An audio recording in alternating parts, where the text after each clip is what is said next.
ወደ 700 ጊዜ አካባቢ ውሃ በመጽሐፍ ቅዱስ ተጠቅሶ እናገኘዋለን።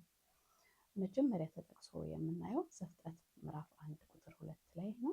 የእግዚአብሔር መንፈስ በውኆች ላይ ረቦ እንደነበረ ይናገራል። መጨረሻ ላይ ደግሞ ተጠቅሶ የምናገኘው ራዕይ 22:17 ላይ የተጠማ ሁሉ ይምጣ ይላል፣ የሚፈልግም ሁሉ የሕይወት ውሃ በነፃ ይውሰድ ይላል።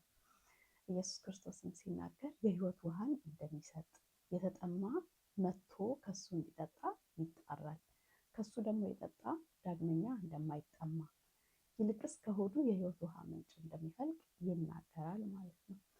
በሕክምናው ያለውን ጥቅም ደግሞ ስናይ ዕለት ዕለት በቂ ውሃ መጠጣት ይጠበቅብናል። በቂ ውሃ ስንል ለሴቶች 2 ሊትር አካባቢ፣ ለወንዶች ደግሞ 3 ሊትር አካባቢ ያስፈልጋል።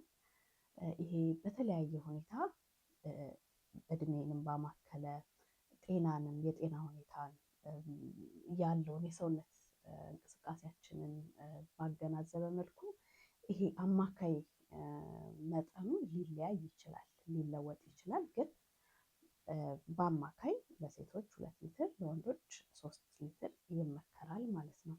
በቂ የሆነ ውሃ በምንጠጣበት ጊዜ የአእምሯችን የማስታወስ፣ የማሰብ፣ ትኩረት የማድረግ አቅሙ ከፍ ይላል።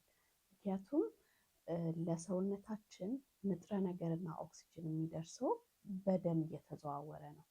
የደም አብዛኛው ክፍል ደግሞ በውሃ ነው የተሰራው። የሰውነታችን ኦልሞስት 50-70% ከውሃ የተሰራ ነው።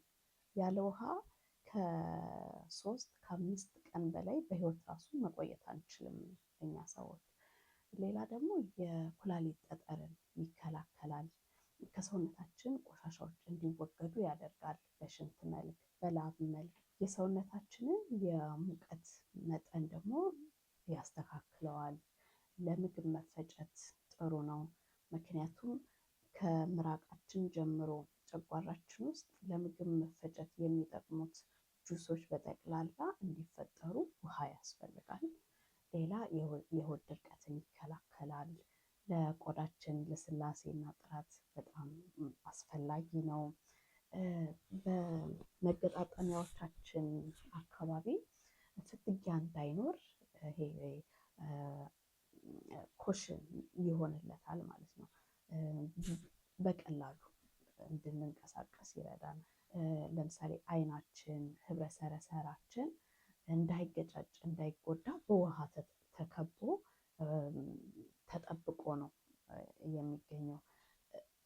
አንዲት ነፍሰ ጡር እናት በምትንቀሳቀስበት ጊዜ ጽንሱ ተገጫጭቶ የማይጎዳው በውሃ ተከቦ ተጠብቆ ስላለ ነው። ሌላ ደግሞ ውፍረትን ለመቀነስም ይረዳናል። ከምግብ በፊት 20 ደቂቃ 30 ደቂቃ በፊት ብንጠጣ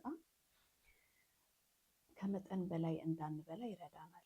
ምክንያቱም አንዳንዴ ጥማት ነው ያለብን፣ ግን ምግብ መስሎን ምግቡን አብዝተን እንበላዋለን። ግን ቀደም ብለን ከጠጣን ያ ጥማት አይኖርብንም አንደኛ። ሁለተኛ ደግሞ የሰውነታችን ቆዳ ወጠር ስለሚል ያ ለአእምሯችን ምን መልዕክት ይሰጠዋል? ምግብ አግኝቻለሁ፣ ገብቶልኛል የሚልና ቶሎ ጠግቤያለሁ የሚል መረጃ ለሰውነታችን ከአእምሯችን እንዲላክ ይረዳል ማለት ነው። ውሃ ዕለት ዕለት ለሰውነታችን እንደሚጠቅም ሁሉ ኢየሱስን በማግኘት የምናገኘው የሕይወት መንፈስ የእግዚአብሔር ሕልውና ለመንፈሳችን ዕለት ዕለት ያስፈልገናል። ስላዳመጣችሁኝ አመሰግናለሁ። ሰኞ ሰኞ ከኔ ጋር መጽሐፍ ቅዱስ ውስጥ የምናገኛቸውን የጤና መርሆች አብረን እናያለን። ዶክተር ሀና እባላለሁኝ። አሁን መጽሐፍ ቅዱስ ውስጥ የሚገኙትን የምግብና የመጠጥ አይነቶችን ጥቅም፣ የጤና ጥቅም አብረን እያየን ነው። የሳምንት ሰው ይበለን።